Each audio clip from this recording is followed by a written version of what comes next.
I saw no mistakes in. Yeah. His mechanics were just perfect as well. I really felt like Acheron Waste was Taeja's chance to take it. Now that we're on Whirlwind, it's going to be an uphill battle, but we'll find out, guys. Jaedong versus Taeja, the last battle in this series.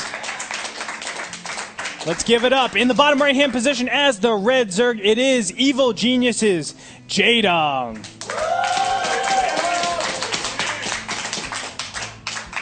And the Liquid Clapper spawning to the top left-hand position, the blue Terran, it is Taeja. Cross positions, oh my gosh, things can't be better for Jaedong. Yep, and against Liquid TJ, as I like to call him, because he capitalizes the T and the J. I think he'll have a pretty easy time in these spawns. This is what he wants to see. As soon as you see you got these spawns as a Zerg, pretty happy. Yeah. I mean, the one thing that he doesn't have... Whoa! Going for an early pool. See, this is the audacity of Jaedong. This is the type of stuff that he does. He has that killer instinct. We saw him 6-pull against Scarlet last season. Now he's 10-pulling against his opponent. And this just speaks to me. I'm going to counter any command centers that are started on the low ground. And it looks like Taeja is going to go CC first. So Is it going to be on the low ground, though? Yeah, I mean, we can't tell yet. We'll have to see what he wants to do. Oh, this could be brutal. I'm not sure about the timings, honestly. Command centers, will they finish by the time Zerglings get over there for a 10-pull? No, I mean, then you would never do the 10-pull because oh yeah, that makes sense. Okay, shut up, Andre. Well, we'll find out as the command center. Oh my gosh, the command center is going to the... Oh! Never mind. And there it is. It's going down, so he will be absolutely safe. It doesn't mean that Taeja's won by any means. Nope. He just starts off with an economic advantage. Yeah, he definitely starts off with a pretty good lead, but it's not over. Jaedong can still come back. He can do Baneling busts too, or at least fake Baneling busts, making Taeja a little bit more defensive. A lot of players will overcommit to defending against something like that, and even silly little things like the supply depot being down, Marines immediately being rallied out to the outside. All of these little tiny things that could be potentially bad for Taeja can happen. Now, will the SCV will not see these approaching Zerglings. I guess the only danger for Taeja would be if they somehow got into his main base, but his depot's up, so it doesn't look like there's much of a chance of that. Yeah. And these two buildings will just finish, and then he can repair them while he makes a Marine. And after that, he kind of has a nice economic lead. He can't take his natural until he has at least 4 Marines. Oh God! Oh, why would you do that, Taeja? All right, Supply Depot is going to be attacked a little bit here, but as you said, everything's okay. Marine will be re-rallied in the right position. Even the SCVs stay alive. Everything looks good for Taeja. Knowing that's Jaedong, he'll probably try to stay there and keep attacking the buildings and microing the Lings away one by one while they take damage from the Marines. Okay, here's an important part of this build. Oh, the SCV wasn't able to get in. See there? I mean, it shouldn't have.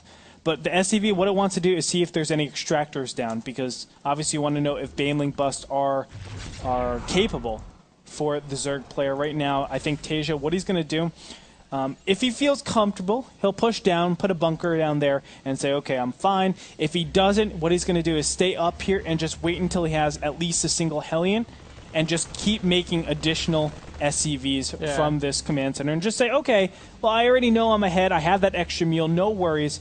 We'll just wait until I'm absolutely safe, and then from there, I'm fine. Yeah, he might wait for 1 Hellion, or he might just go with 4 Marines. There's about 7 or 8 Lings, I think. So he needs at least 4 Marines before he can try to push down and make a bunker. We'll see if he does that. 4 Marines about to approach here, and it looks like it's a starport. So no, he's just going to wait a single Hellion. No, he's getting together with his Marines. Maybe a Widow Mine drop? It could be. I mean, because there's no reactor in this, so I'm not sure how many Hellions he's going to want to make from a non-reactored factory. Yeah. That actually seems correct. It seems most probable, at least. Jaedong, let's see what he's doing on his side. He has placed the Creep Tumor, getting just additional drones. Everything's all standard for him, but look at the income tab. Officer count should be very, very different. Normally you're at maybe like 2, 3, 4 more drones than your opponent in this position. But if you consider the mules, 4.5 efficient workers for each mule, so you're looking at +9 on top of this, so it's really 38 harvesters to 31. Yeah. Where does Jaedong go from here? I mean, well, looks like he's taking a 3rd base and getting metabolic boost, metabolic speed, whatever it's called, the link speed upgrade. So I think he's just going to try to play into a macro mid-game situation. And he actually doesn't look like he's in that bad of a spot, even after the upgrade, or after the opening. I mean, his upgrades are delayed, his link speed's delayed, but he's not that far behind, I don't think. Okay. Stim is on the way for Taeja. Third command center is being placed down as well over in the natural base. No form of scouting just yet, but now here it comes in. One Overlord, I think. Yeah, Overlord was taken out over here in the mid-right hand side of the base. And Zerglings get in here and scout out everything that's going on. So that's a nice indicator for Taeja, or for Jaedong, excuse me. He knows he's pretty safe. I mean, once you see the third command center, you're saying, okay, the range of a lot of all-ins is gone. I can just defend against the max extreme, which is some sort of mass units directly after that. That comes at a much later time. Normally have like 30 seconds more, and then from that, you're able to get the essential upgrades, whether or units, really. But Jaedong has pretty fearlessly gone for all harvesters so far. Units tab showing only 13 Zerglings out in the map. He's not really committing to any serious units just yet, which he does have to quite soon, because Taeja's army will be pretty scary once he starts to mobilize. Yeah, and I mean, he might be able to delay them a bit more because Taeja's not going for this fast medevacs. He's just using the starport to make the extra reactors for his barracks. So Jaedong's a bit safer than he might be. Actually, that's a hole in the wall out, so these links can get in. Not gonna do too much. Okay, they're not going for the tech lab. That would have been scary if he got the tech lab, though. Yeah, it would have. He's getting some SCVs in a meal or two, but not doing that much damage. It's going to shut him down pretty easily here. So yes, you're absolutely right. The Hellions should be able to clean things up, or at least the Marines that are struggling out of there. Taeja just going to fix the wall now. Or, there it is. Yeah, fix the wall, and he's fine. Nice saturation so far, 60 drones to 46. How is Jaedong doing this? I'm really surprised that he's able to get such a large economic advantage, although he still hasn't gotten a lot of units. Now you can see at 10 minutes into the game, he's just now putting down the evolution chambers. So you can see all this opportunity cost for him to get back economically with his opponents. He is giving up a lot of his upgrades. He's looking to put it into the end game stages where he can just get a lot of Spire, or a lot of Mutas, and buy time that way, and consistently hemorrhage his opponent. Maybe burrowed Banelings will be in combination pretty soon. Yeah, I mean, he's still not nearly as good of a position as he would be in otherwise. His creep it's okay, but it's not as good as it would be if he'd done a different opening. And he doesn't have that many Overlords around the map either this game. Uh-oh. Drop coming in, and this could do a lot of damage. But there are Banelings already made, haha. It's not going to die to any silly pushes. Yeah, Scan could come up here, and he is. Oh, wow, nice. But one Baneling does connect, even though he targeted down. And it looks like this drop is going to get cleaned up pretty easily here. 1-1 about to finish. So Jaedong needs to be very proactive with the positioning of these units. But as soon as mutas pop out, goodbye. Well, he has another boost pretty soon. Yes, there it is. So the boost helps out. The fourth base gets denied over here as well. Hellions are going to get cleaned up. Not before taking out a couple of Zerglings here. Yeah, good trade for them. They can't do much else in this game, so it's good that he's using them now to trade. I agree.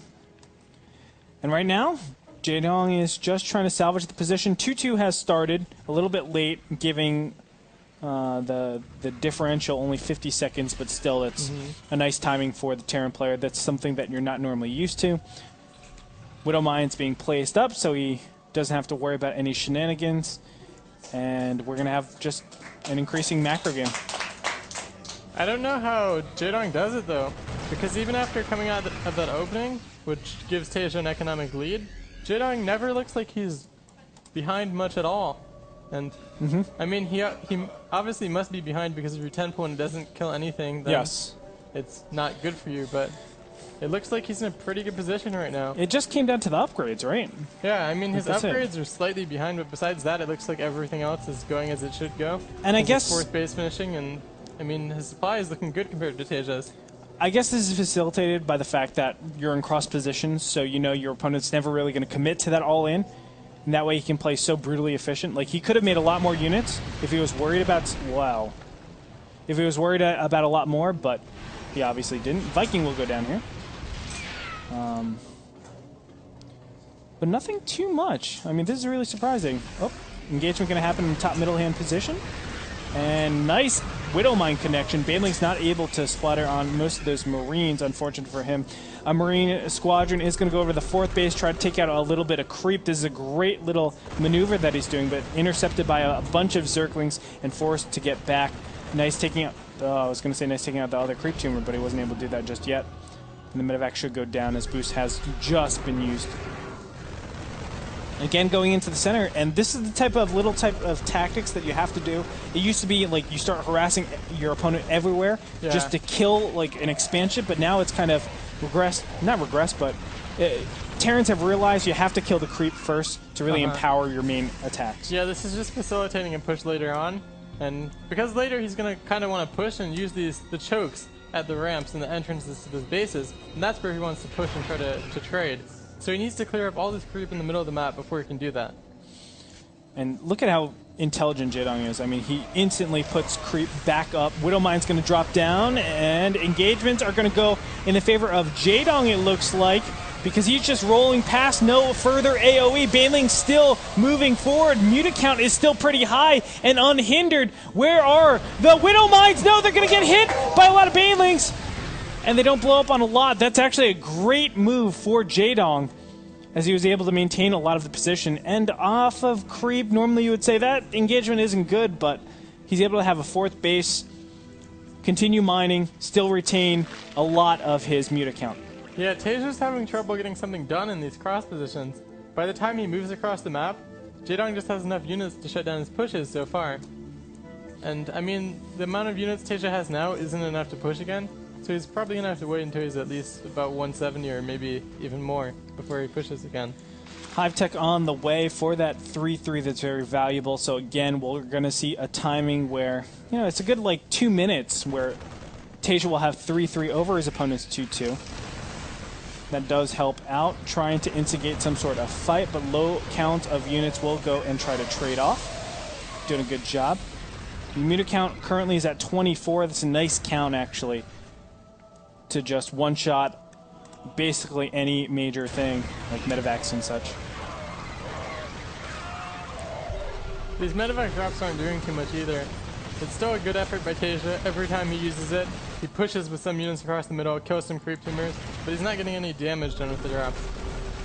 Well, I mean, this is really nice, but what he really needs to focus on is killing the 4th base, the newer expansions, and right now he's just drilling towards the 3rd. And that's the problem, I think, with spawning in cross positions. You never know what direction to push in.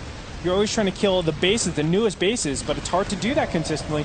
And now this overwhelming mass of force is just moving closer and closer. Taeja, oh, will he get the win? No, he doesn't get the Widowmine hits, and there's still a lot of Banelings and Zerglings left over, but he's going to fall back as the Marine Marauder count is still pretty healthy.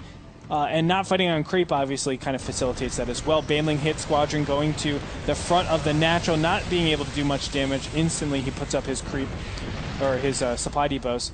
And another engagement in the middle of the map. I mean, this is the combination attacks that we were talking about. The Mutas are just able to fly out and retain their count. Unit tab showing 23 Mutalisks, so still very healthy, and going again, pushing forward. I mean, this is incredible that he's so cost efficient off creep. Yeah, Jaedong's just microing so well against the Widowmines. Every battle he targets them with his Mutalisk, and he sends small amounts of links forward to take the Widowmine shots, and never takes a bad hit from them. And I think this is helping him a lot. Yeah, it's incredible. I mean, it's so much harder to do to actually look for the Widowmines and target them, because for a long time they don't have priority. Like, they're not attacking units, so a lot of times your units don't actually go towards them if they're unlifted. So you actually have to target fire them each individually, which obviously requires a lot of precision and accuracy. It's just so amazing that he's able to do that. Now taking his 5th base over in the mid right-hand position, probably saturate that pretty soon while there's a drop incoming, and his mutas are perfectly flying to the right direction. I think he had to kind of know this is coming, I feel like. Because down it goes. Yeah, and he needs to... I don't know, he is getting turrets there. I guess Jaedong's not going right for it. If he got there before the turrets are up, it would be so huge if he lost all those Mios he just dropped. I agree. But it's not going to happen. Jaedong, meanwhile, is getting all his upgrades again. Not actually getting the pathogen glands for his infestors yet, but he'll probably get that after he gets some Ultralisk out. Just wants to get his Ultralisk out first. A big burst in transition to facilitate some sort of passive play, and then from there he can actually take over. Killing all the turrets, really nice, and now going in to the Planetary Fortress. He's going to shut this down. Baneling's going to hit across this, and he gets out. Perfectly done for Jaedong. He denies the 4th base, and Taeja still has to make his way across the map in order for him to actually do damage against his opponent, and he's so far away from doing that. I mean, this is the true advantage of being in cross position on Whirlwind. It's so unfortunate for Taeja, but what can he do? He's hoping for a good fight over here, but it's still very hard to do. And a drop over at the 3rd base will get cleaned up pretty easily. Muta's going to just fly over a couple of Marines here. Well, a lot of Marines, but not a lot of damage being done. And Jaedong's just prepping for this attack. Taeja also prepping for this attack. It's all going to come down really to this. If Jaedong is able to crush this, then I think Taeja will be in an unwinnable situation. But if Taeja is able to win pretty decisively here, then he's back into the game and he can kind of snowball this momentum because it's pretty low economy, or it's approaching pretty low economy. Yeah, and this attack could do a lot. It's definitely going to kill this base. And it looks like Jaedong's just going for that counterattack. Yeah, kind of intelligent because the Widow Mines are placed in a way where it'll receive everything so easily. Zergling's pushing forward, going to go into a bunker. Meanwhile, Baneling's moving into the 4th base yet again. And the Command Center's like, no, do not want! But it doesn't matter because the Mutas are right there to help out. And again, denying the 4th base helps out. He's going to just explode. Wow! Absolutely crushing a lot of Taeja's forces. Yeah, but I mean, I guess he saved the command center, but was it even worth it then? I have to feel no, it was not worth it. I think he lost a lot more Marines than he would have for a 400 mineral command center, although that command center does earn you money.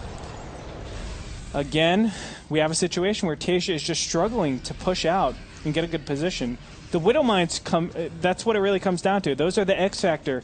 That when there's an engagement, they can do a lot. And he has a lot of mines too right now. He has 19 Widow Mines in the field. Yeah, I mean, so his push is going to be difficult for Jaedong to deal with if he micro as well. It's a large chunk of supply that you're committing to Widow Mines. And here's the Ultralisk tech switch to really facilitate just continued initiative, continued tempo. That's what Jaedong really needs, especially in cross position. You need to have your opponent constantly switching up that tech, so that you have cost-efficient engagements. Because if you stay on Zergling, Baneling, Muta the whole game, eventually Terran will have a composition that can crush you, or at least play cost-efficiently against it. Muta is swinging into the center, trying to clean up some of these Marines, intercepts a lot of these Widow Mines, Banelings. Excuse me. Such a passive game from Taeja. Well, he can't do anything. Yeah, I know. He's doing some medevac drops, but he's just staying back so much, and there's not too much he can do. But I feel like he's going to have to do something eventually. I don't know. Maybe he'll just keep staying back and slowly taking bases and fighting close to his side of the map and doing medevac traps. I mean, that is a style that we've seen before, although it's so hard to keep up with a Zerg that can constantly tech switch. Now taking out one of the bases, that helps out. And pushing into the center, I mean, it's like a rinse and repeat. Baneling's being made, though, on the side over here. What will he go for? Is he going to go for the turrets, or is he going to go for the Planetary Fortress? I think he's going to go for the Planetary Fortress, but I don't think he can kill it with this many I don't think so either. That's why I was... Well, PF just kills everything. Again, another base being destroyed. Usually you send some Zerglings with the Banelings to tank for the Widow Mine shots and the Planetary Fortress shots, but I guess he didn't do it there. And all of a sudden, Taeja eliminating the bases, making this incredibly low economy, and Jaedong unwilling to commit to an attack. This is pretty close here. I mean, yes, it's still 4 base against 3 base. With he gets it. Income tab 34 to 69. And Jaedong does have the better economy, don't get me wrong, but it's going to come down to one fight. Both players don't have a large bank. And Widow Mines, they are cost efficient, however you look at it. Oh. And I think this Planetary Fortress is going to go down here. Oh, no, I'm just kidding. +2 building armor, bro. Works out pretty well. Maintains that Planetary Fortress. The meters are just being annoying. And this is just buying Jaedong more and more time. I mean, Taeja still needs to be active on the map. He can't be using his whole army to clear up just a small pack of mut. Well, it's not small, but this pack of mutas. Yeah, and we see Jaedong's going for broodlords again behind this. And I'm kind of on the fence about whether I like this or not. Because on one hand, it can be incredibly good. We saw in last game, in a straight-up fight, he can crush Taeja's army. But the bases is what's going to be important. And yes. If Taeja can do just like split map pushes against the broodlords, we've already seen how effective he is at shutting down the bases against the mobile army Jaedong has. Against the broodlords, it'll be even easier for him to do that. Now, is this a position where Taeja actually needs like Ravens to just throw down some PDDs to save his command centers? And allow turrets to just do the damage to... Yeah, I think what Taeja should have is maybe a force of 8 to 12 Ravens just flying around, patrolling his bases, and setting up some point defense runs whenever mutalists come by. Are you trolling me? Yeah. Why not just like 2 or 3? I mean, they cost the same as six Marines. No, they don't. Or, I'm talking about supply, because it doesn't really matter. I guess supply-wise, but you can just build more missile turrets, which I think is the better option, and that doesn't take any supply. I just feel like Ravens are a necessity, especially against infestors or any large tech like broodlords at the end game stage. It's like the natural progression of Terran. Because I feel if you stay on this composition the whole time, whenever the engagement actually happens, you're going to die. So I'm just like looking for a way to come out of this. I think what he just wants to do is not engage. And as soon as he sees the broodlords, he's not going to fight that army until it's slowly whittled down to a point where he can beat it. He's just going to attack on both sides of the map like he's doing now and continue to deny Jaedong bases. And trades like this are trades he can do without losing anything. And I mean, as long as he doesn't take one huge fight and lose his whole army, I think it's going to be tough for Jaedong. I don't... Multi-barracks? Okay, so he's just playing attrition then. Yeah, he's just going to slowly play the war of attrition and continue to deny bases. Because Jaedong's army, it's Ultralisk Broodlord. And Ultralisk and Broodlords aren't the best units for defending bases. Yeah.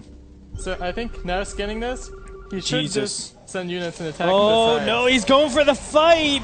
I don't know, Mike. Great fungal growths on the majority of the units. He's just going to constantly fungal these down. Broodlord's doing immeasurable amounts of damage, and then within a blink of an eye, Taeja loses everything. Well, that was a fun engagement to watch. Do you know what would have helped in that engagement? 8 to 12 Ravens, Mike. He still would have lost, I think.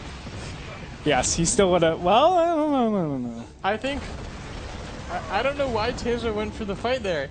He scans, he's like, okay, 15 Ultras, 10 Broodlords, 8 Infestors, I've got this. And then he just got fungoed, his army died. Yeah, not a pretty sight, of course, at the end stage. But look, I mean, it's still pretty low economy, still 1,000 bank. There's no expansions really mining for Jaedong, but the quality of units are just so much better and he just for has Jaedong. A lot more of them. Yeah, because he doesn't have Ravens out. Yeah. The Planetary Fortress is going to go down here, and this is really Taeja's last stand. Although he has another Planetary Fortress at the other side, so this might be the one thing that helps him out over here. I mean, it's going to help him out, but I don't know if he can get an army that can equal what Jaedong has. Jaedong, he has a decent amount of Mutalisk, and that'll help him against the Vikings along with his Infestors.